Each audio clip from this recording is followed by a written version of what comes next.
नमस्कार मित्रों। तो आज हम कंटिन्यू करेंगे फोर्थ हाउस जो प्रॉपर्टी का होता है, कन्वेंस यानी व्हीकल का होता है, और हैप्पीनेस यानी सुख का होता है। तो उसमें किस तरह के कॉम्बिनेशन हैं उसके ऊपर हम आगे देखेंगे कि क्या क्या कॉम्बिनेशन है। हमने कल ऑलरेडी देखा है, अगर अभी और थोड़े कॉम्बिनेशन हम देखेंगे। तो कुछ राजयोग हैं। अगर शुक्र अगर लग्न में है और उसके साथ वो जिस राशि में उसका स्वामी भी है और चौथे भाव का स्वामी भी है, तो ये भी एक राजयोग है। तो अच्छा, मतलब प्रॉपर्टी देगा, व्हीकल देगा, सब कुछ देगा, खुशियाँ भी देगा। और एक राजयोग है होता है जब बृहस्पति केंद्र में है, यानी कि 1, 4, 7 और 10 में, और उसके साथ चंद्रमा है और लग्नेश है, मतलब लग्न का स्वामी भी है। तो ये भी एक राजयोग है, ये भी अच्छा देगा। अगर ये 4 प्लैनेट बृहस्पति, चंद्रमा, चौथे भाव का स्वामी और 9वें भाव का स्वामी, ये अगर केंद्र में है या ट्राइन में है तो भी एक राजयोग बन जाता है। केंद्र और ट्राइन ये दोनों भी शुभ घर हैं। ट्राइन तो एकदम शुभ है। अगर चौथे भाव का स्वामी और 9वें भाव का स्वामी एक साथ हैं और इन पर दृष्टि पड़ रही है या तो शुक्र की या लग्न के स्वामी की, तो फिर तो भी ऐसे जातक के पास बहुत सारी गाड़ियाँ होंगी, और भी अच्छी क्लासिक लग्जरी महंगी गाड़ियाँ।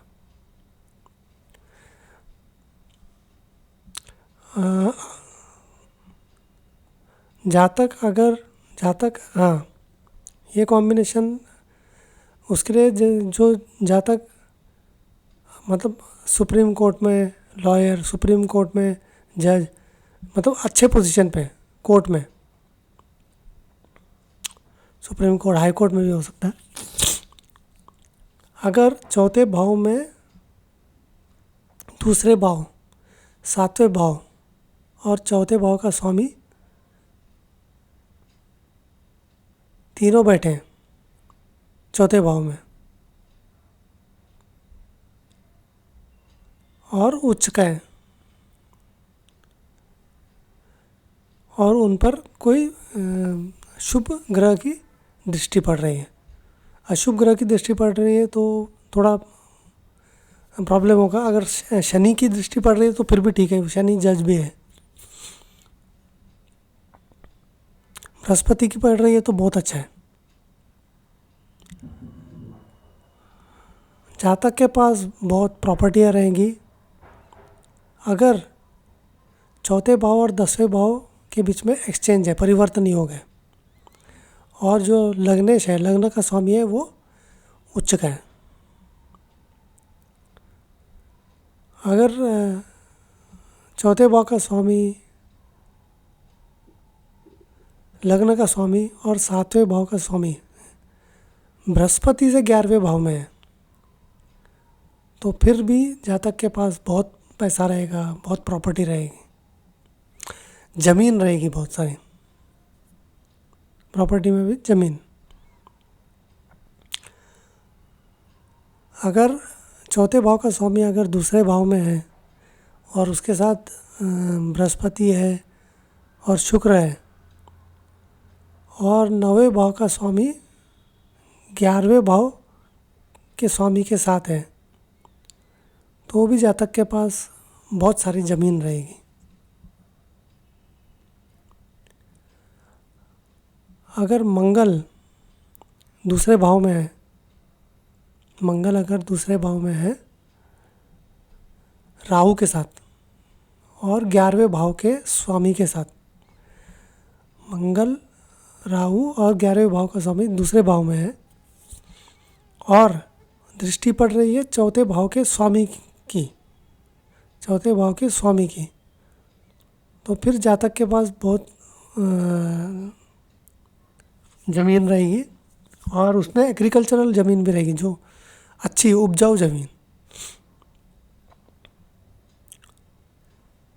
अगर चौथे भाव का स्वामी, आठवें भाव का स्वामी और 10वें भाव का स्वामी शुक्र और सूर्य के साथ है,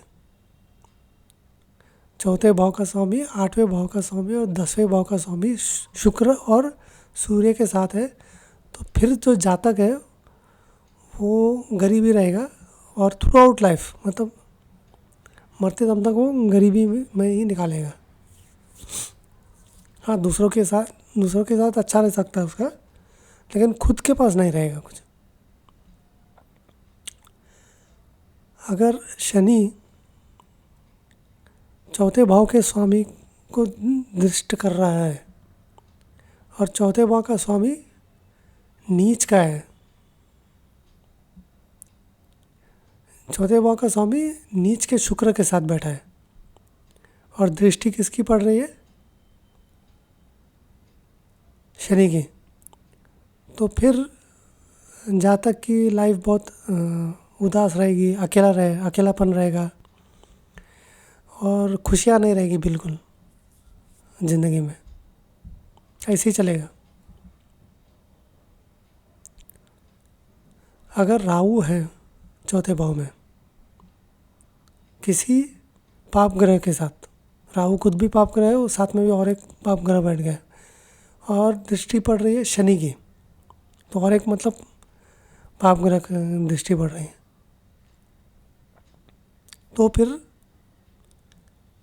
जातक के पास खुद का घर नहीं रहेगा। हाँ, हो सकता है अगर जातक का स्पाउस है उसके नाम पे घर हो सकता है, खुद के नाम पे घर नहीं होगा। हाँ, खुद के नाम पे घर खरीदेगा तो बिक जाएगा।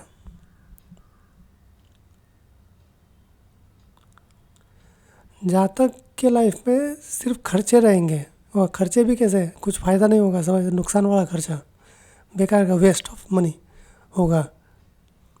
अगर सूर्य चौथे भाव में है और उसके साथ मंगल लग्न का स्वामी और 10वें भाव का स्वामी, ये तीनों अगर बैठे हैं सूर्य के साथ चौथे भाव में, तो सिर्फ खर्चा ही होगा, और वो भी खर्चा भी मतलब फालतू खर्चा होगा, कोई काम का खर्चा नहीं होगा। मतलब ऐसा नहीं कि कुछ खरीद रहे हैं, कुछ काम का वैल्यू बन रहा है, कुछ घर खरीद रहे हैं, ऐसा कुछ नहीं, फालतू खर्चा होगा।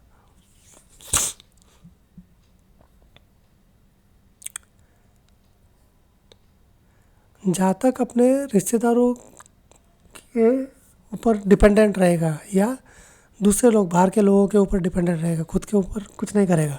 अगर 12वें भाव का स्वामी उच्च का है और उसके साथ चौथे भाव का स्वामी और 8वें भाव का स्वामी भी बैठा है और 12वें भाव का स्वामी उच्च का है, तो दूसरों के दम पे रहेगा, दूसरों के रहमो करम पे रहेगा।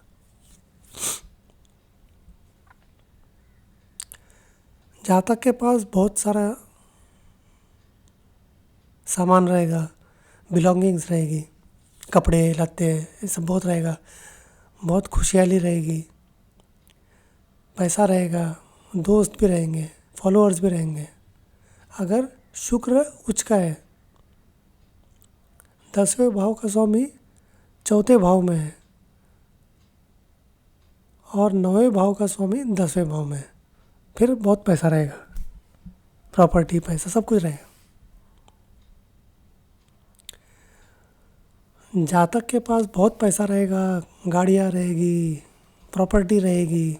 अगर सूर्य लग्न में है, बृहस्पति चौथे में है, चौथे भाव में है, और शुक्र और बुध ये दूसरे भाव में है, तो भी बहुत पैसा, बहुत प्रॉपर्टी, सब कुछ रहेगा, सब खुशहाली रहेगी, अच्छा एकदम चलेगा, लाइफ एकदम मज़ेदार।